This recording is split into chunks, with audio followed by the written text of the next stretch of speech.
Bonsoir à tous. Pour préparer le synode en octobre 2018 à Rome sur les jeunes et les vocations que le pape François a convoqué, un questionnaire a circulé dans les diocèses, auprès des communautés, auprès également de toutes les organisations, les associations engagées auprès des jeunes. 155 réponses ont été rassemblées au niveau national, dont 72 diocèses.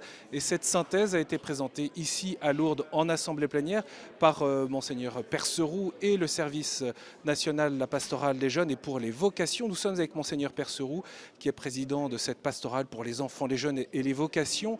Au fond, qu'est-ce qu'il faut retenir? C'est qu'il y a de fortes attentes chez les jeunes autour de la construction de leur identité et puis sur la manière de vivre la foi dans une société sécularisée. Il y a, je crois, à la fois la confirmation de ce que sont cette génération des 16-29 ans, c'est-à-dire dynamique, connectée, bien en phase avec ce monde, et en même temps des jeunes qui se cherchent et qui interpellent les institutions qui sont normalement censées les guider et les épauler. On pense à l'Église, évidemment, on pense au système scolaire, on pense au monde politique, aux institutions politiques. Ils en doutent, ils les interpellent, et en même temps, paradoxalement, ils attendent d'elles d'être accompagnés et épaulés, c'est-à-dire comment pouvons-nous les aider à poser des choix, à donner sens à leur vie, à se projeter dans un avenir qui leur apparaît incertain. Et l'intuition du pape François, c'est précisément de dire que l'Église catholique, de par sa tradition, dispose d'une boussole qui est le Christ, et qui les invite précisément à prendre la route avec lui pour trouver chemin, et pour trouver leur chemin et grandir en citoyens du monde. Qu'est-ce que disent ces questionnaires, des points saillants de ce qui fonctionne bien, mais peut-être aussi des manques? Ce qui fonctionne plutôt bien au niveau de l'Église catholique, c'est toutes ces propositions dans lesquelles les jeunes sont responsables et acteurs. Je pense aux aumôneries étudiantes, je pense aux communautés chrétiennes grandes écoles, je pense à toutes ces propositions qui vont mêler le sport, la musique et en même temps une dimension spirituelle forte. On peut parler des patronages qui renaissent, on peut parler des initiatives comme les pèlerinages VTT, comme les écoles de prière jeunes, qui tout à la fois permettent aux jeunes une vraie vie fraternelle, une prise de responsabilité et un enracinement important sur le Christ et sa parole. C'est quoi au fond pour vous, à un an du synode, l'enjeu du travail qui est à conduire? Il est important, il est de réfléchir à ce terreau.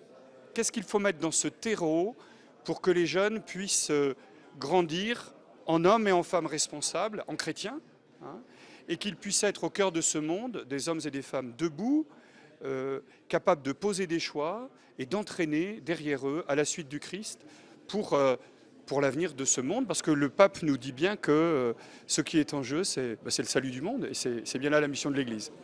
La synthèse et les points saillants sont aussi des manques. Parmi ces manques, la pastorale des vocations, précisément, ce qui est paradoxal.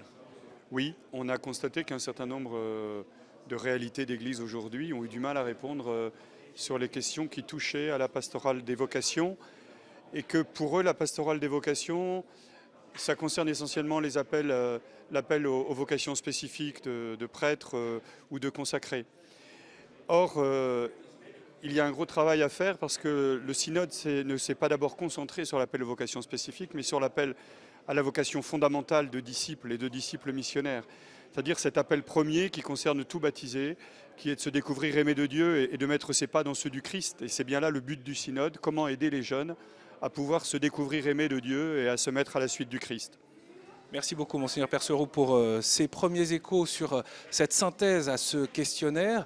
Cette synthèse a été envoyée à Rome. Vous pourrez la trouver en intégralité sur le site de la Conférence des évêques de France à partir de mardi. Synthèse qui rejoint celle des autres qui viennent de partout dans le monde et qui permettra l'élaboration de l'instrument de travail, l'instrumentum laboris, pour les pères synodaux qui se rassembleront donc en octobre 2018.